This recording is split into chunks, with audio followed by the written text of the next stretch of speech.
ஸ்டாலின் தான் என் முதல் எதிரியே, அவரை முதலமைச்சராக்க துடிக்கிறேனா? அமித்ஷா வரும்போது முக்கிய முடிவை அறிவிப்பேன். அண்ணாமலையின் திடீர் ஆவேசத்தால் பரபரப்பு. வணக்கம் நண்பர்களே. தற்போது தமிழக அரசியல் களத்தில் திமுக கூட்டணியில் உள்ள எந்த ஒரு கட்சியும் வெளியில் செல்வதாக இல்லை என்பது கிட்டத்தட்ட உறுதியாகிவிட்டது. குறிப்பாக ஆட்சி அதிகாரத்தில் பங்கு கேட்டு வந்த காங்கிரஸ், விசிக கட்சிகள் தற்போது அமைதியாகிவிட்டன. என்றாலும் கூடுதல் தொகுதி மட்டும் தொடர்ந்து கேட்டு வருகிறார்கள். அதிலும் காமராஜர் விஷயத்தில் திருச்சி சிவா பேசியதற்கு எதிர்ப்பு தெரிவித்த தமிழக காங்கிரஸ் கட்சி தலைவர் செல்வ பெருந்தகை தொடர்ந்து திமுகவுக்கு எதிராக செயல்பட்டால் கூட்டணி உடைந்துவிடும் என்பதற்காக அடுத்த நாளே அண்ணா அறிவாலயம் சென்று இந்த விஷயத்துக்கு முற்றுப்புள்ளி வைத்துவிட்டார். அதோடு தன் மீடியாக்களை சந்தித்த போது காமராஜர் குறித்த சர்ச்சை முடிவுக்கு வந்துவிட்டது என்றும் அவர் கூறிவிட்டார். இதனால் எப்படிப்பட்ட மோதல் வெடித்தாலும் திமுக கூட்டணியில் உள்ள எந்த கட்சிகளும் வெளியேற மாட்டார்கள் என்பது உறுதியாகிவிட்டது. ஆனால் தேசிய ஜனநாயக கூட்டணியில் தான் அதிமுக, பாஜக கட்சிகளுக்கிடையே கூட்டணி ஆட்சி விவகாரத்தில் தொடர்ந்து கருத்து மோதல் நிலவிக் கொண்டு வருகிறது. எடப்பாடி பழனிசாமி அதிமுக மட்டுமே ஆட்சி அமைக்கும் என்று கூறுகிறார். ஆனால் பாஜகவின் அண்ணாமலையோ தேசிய ஜனநாயக கூட்டணி ஆட்சி என்று தனது கருத்தை வெளிப்படுத்துகிறார். குறிப்பாக அமித்ஷா சொன்னதையும் அவர் மேற்கோள் காட்டி பேசி வருகிறார். இப்படி இரண்டு பேருமே ஆளுக்கு ஒரு கருத்தை சொல்வதால் தமிழக அரசியலில் இந்த கருத்து விமர்சிக்கப்பட்டு வருகிறது. குறிப்பாக சிலர் இப்படியே அதிமுகவும் பாஜகவும் தனித்து ஆட்சி, கூட்டணி ஆட்சி என்று பேசிக்கொண்டு வந்தால் கூடிய சீக்கிரமே இந்த கூட்டணி முடிவுக்கு வந்துவிடும். அதோடு இப்படி இவர்களுக்குள்ளே கருத்து மோதல் ஏற்பட்டால் இந்த கூட்டணி மீது மக்களுக்கு நம்பிக்கை இழந்து விடுவார்கள். தொண்டர்களும் உற்சாகம் இழந்து வேலை செய்ய மாட்டார்கள். அதனால் மீண்டும் தமிழ்நாட்டில் திமுக கூட்டணி தான் ஆட்சிக்கு வரும். அதற்கான சூழல் தான் இப்பொழுது நிலவிக் கொண்டு வருகிறது. குறிப்பாக தமிழக பாஜகவின் முன்னாள் தலைவர் அண்ணாமலை தொடர்ந்து அமித்ஷாவின் கருத்தை முன்வைத்து பேசி வருகிறார். இதற்கு எதிராக எடப்பாடியும் தனித்த ஆட்சி என்று பேசுவதால் குழப்பத்தை ஏற்படுத்துவதாக உள்ளது. இதனால் இந்த கூட்டணி நீடிக்குமா என்ற சந்தேகத்தை ஏற்படுத்துகிறது என்று சில அரசியல் விமர்சகர்களும் கருத்து கூறி வருகிறார்கள். அதோடு இவர்களின் இந்த செயல்பாடே திமுகவின் வெற்றிக்கு வழிவகுத்துவிடும் என்றும் கூறுகிறார்கள். இந்த நிலையில் இன்று மீடியாக்களை சந்தித்த அண்ணாமலையிடத்தில் இது குறித்து கேள்வி கேட்கப்பட்ட போது அப்போது அவர் ஒரு விளக்கம் கொடுத்துள்ளார். அவர் கூறுகையில், பாஜக அதிமுக கட்சிகளுக்கிடையே எந்த ஒரு குழப்பமோ சர்ச்சையோ கிடையாது. எங்களுடைய நிலைப்பாட்டை ஆரம்பத்திலேயே பொதுவெளியில் வைத்து வருகிறோம். எங்களை பொறுத்தவரை திமுக ஆட்சியிலிருந்து அகற்ற வேண்டும் என்ற ஒரே நோக்கத்தில் தான் கூட்டணி வைத்திருக்கிறோம். அதோடு என்னுடைய செயல்பாடு திமுகவை வெற்றி பெற வைக்க வேண்டும் என்ற நோக்கத்தில் இருப்பதாக சிலர் கூறுகிறார்கள். இன்னும் சிலரோ அண்ணாமலை திமுகவுடன் ரகசிய டீல் போட்டு இருக்கிறார் என்று கூட சோசியல் மீடியாவில் கருத்து பதிவிடுகிறார்கள். ஆனால் தமிழக அரசியலில் திமுகவுக்கு ஒரு முதல் எதிரி என்றால் அது நானாகத்தான் இருப்பேன். திமுக ஆட்சியை முடிவுக்கு கொண்டு வர வேண்டும் என்பதற்காகவே அரசியலுக்கு வந்தவன் நான். அதனால் அப்படிப்பட்ட அந்த கட்சி ஆட்சிக்கு வர வேண்டும் என்று எப்படி செயல்படுவேன்?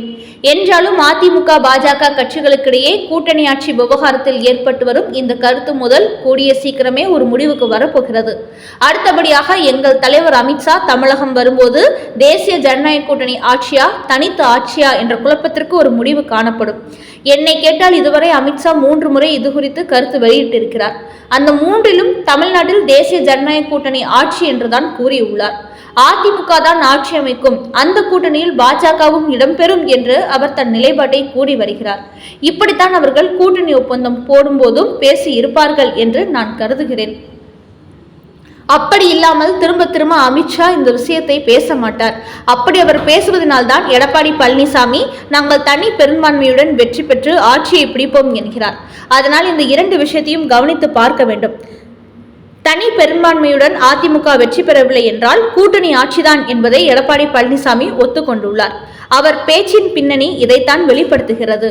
என்றாலும் இந்த விவகாரத்தில் சீக்கிரமே அமித்ஷாவும் எடப்பாடி பழனிசாமியும் சந்தித்து பேசி இதற்கு ஒரு சரியான முடிவு எடுக்க வேண்டும் என்பதே என்னுடைய எண்ணமாக உள்ளது.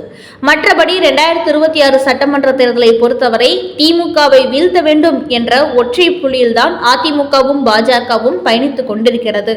திமுக ஆட்சியை அகற்ற வேண்டும் என்று நினைக்கும் மேலும் பல கட்சிகளும் இந்த கூட்டணிக்கு வரப்போகிறார்கள் என்று கூறியிருக்கும் அண்ணாமலை, இப்பவும் சொல்கிறேன், திமுகவுக்கு முதல் எதிரியே நான் தான். அதனால் அப்படிப்பட்ட அந்த கட்சியை ஆட்சிக்கு கொண்டு வருவதற்காகவே அதிமுக பாஜகவை கூட்டணியை அண்ணாமலை உடைக்கிறார் என்று யாரும் இதுபோன்று உண்மைக்கு புறமான செய்தியை வெளியிடாதீர்கள் என்றும் மீடியாக்களிடம் அண்ணாமலை தனது சார்பில் ஒரு கோரிக்கை வைத்திருக்கிறார். மேலும் தமிழ்நாட்டில் கண்டிப்பாக 2026 ஆட்சி மாற்றம் வரப்போவது உறுதியாகிவிட்டது. இது மு.க. ஸ்டாலினுக்கும் நன்றாக தெரியும். அதனால்தான் கடந்த காலங்களெல்லாம் இல்லாத அளவுக்கு தற்போது திமுக வீடு வீடாக மக்களை தேடி சென்று ஓட்டு கேட்கிறார்கள். குறிப்பாக ஓரணியில் தமிழ்நாடு திட்டத்தில் இணைந்தால் மட்டுமே மாதந்தோறும் 1000 ரூபாய் மகளிர் உரிமை தொகை வழங்கப்படும் என்று வலுக்கட்டாயமாக இந்த திட்டத்தில் தமிழக தாய்மார்களை இணைத்துக் கொண்டு வருகிறார்கள். அந்த வகையில் திமுகவினர் தமிழ்நாடு முழுக்க தற்போது மாம்பழம் விற்பது போன்று கூவி கூவி ஆட்களை சேர்த்து வருகிறார்கள். இந்த அளவுக்கு அவர்கள் இறங்கி செல்கிறார்கள் என்றால் தோல்வி பயம் அவர்களுக்கு வந்துவிட்டது. அதனால்தான் கடந்த 2021 சட்டமன்ற தேர்தலில் இல்லாத அளவுக்கு இந்த முறை மு.க. ஸ்டாலின் தெரு தெருவாக இறங்கி நடக்கிறார். இந்த பயம் அவருக்கு வந்ததின் முக்கிய காரணமே அதிமுக பாஜக கட்சிகள் சேர்ந்திருப்பதுதான் என்று கூறும் அண்ணாமலை, அமித்ஷாவின் பேச்சை நான் எதிரொலித்தது சர்ச்சையாகி இருப்பது போன்று தெரிந்தாலும் கூடிய சீக்கிரமே எல்லாமே சுமூகமான முடிவுக்கு வரும். அதோடு இப்போதே தெளிவாக பேசிக்கொள்வது நல்லதுக்கு தான். அதனால் மீண்டும் அமித்ஷா தமிழகம் வரும்போது அனைத்து விஷயங்களும் பேசி தீர்க்கப்பட்டுவிடும். அதன் பிறகு தேசிய ஜனநாயக கூட்டணியில் பல கட்சிகளும் இணைந்து மெகா கூட்டணியாக உருவெடுக்கப் போகிறது.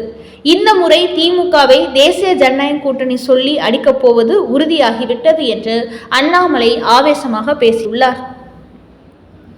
அடுத்த செய்தி, திருபுவனம் அஜித்குமார் வழக்கில் புதிய ஆதாரத்தை கைப்பற்றும் சிபிஐ, போலீசாரின் மொபைல்கள் பறிப்பு.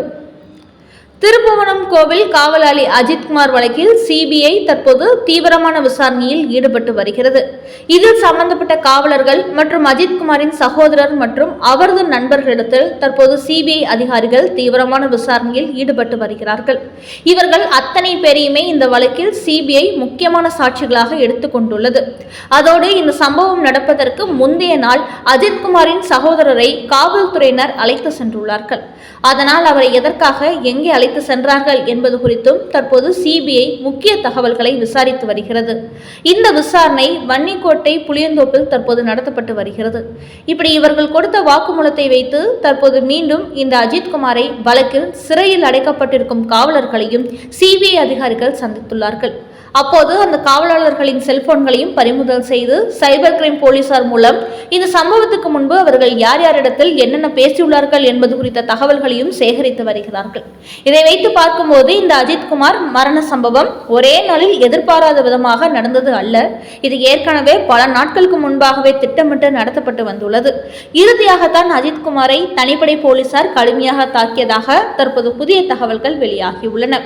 என்றாலும் இந்த வழக்கில் அஜித்குமார் மீது புகார் அளித்த நிக்கிதாவை இன்னும் சிபிஐ அதிகாரிகள் அழைத்து விசாரிக்கவில்லை என்பது குறிப்பிடத்தக்கது.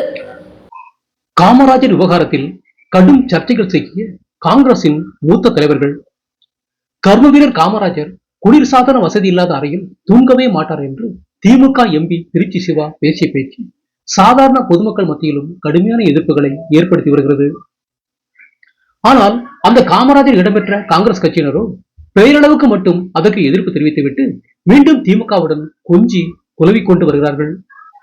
அவர் பேசிய முதல் நாளில் செல்வ பெருந்தகை மட்டும் அதற்கு எதிராக ஆவேசமாக பேசியவர் அடுத்த நாளே அண்ணா அறிவாலயத்துக்கு போய் தான் பேசியதற்கு மன்னிப்பு கேட்டுவிட்டார். காரணம் கூட்டணி உடைந்துவிடக் கூடாது என்ற அச்சம்தான். ஆனால் இதே காங்கிரஸ் கட்சியின் மூத்த தலைவர்களான ப. சிதம்பரம், கே.எஸ். அழகிரி, தங்கபாலு போன்றவர்கள் இப்போது வரை திமுக எம்பி காமராஜர் குறித்து பேசியதற்கு எந்த ஒரு எதிர்ப்பும் பதிவு செய்யவில்லை. அதை பார்த்து இதுவரை இந்த காங்கிரஸ் கட்சிக்கு ஏதோ ஒரு குறிப்பிட்ட சதவீதம் ஓட்டுகள் கிடைத்து வருகிறது என்றால் அதற்கு கர்ம வீரர் காமராஜர் மட்டுமே காரணம். ஆனால் இனிமேல் நீங்கள் அந்த ஓட்டையும் இழந்து விடுவீர்கள் என்று பொதுமக்கள் பலரும் கருத்து வெளியிட்டு வருகிறார்கள். அதோடு அதிமுகவின் முன்னாள் தலைவர்களான அண்ணாதுரை, ஜெயலலிதா குறித்து பாஜகவின் முன்னாள் தலைவர் அண்ணாமலை சில கருத்துக்களை வெளியிட்டார் என்பதற்காக அவர்கள் கூட்டணியை முறித்துக் கொண்டார்கள். அப்படிப்பட்ட அரசியல் கட்சிகள் தமிழ்நாட்டில் இருக்கும்போது இந்த காங்கிரஸ் கட்சி மட்டும் ஏன் சூடு சுரணையை இல்லாமல் இருக்கிறது என்று பலரும் திட்டி தீர்த்து வருகிறார்கள்.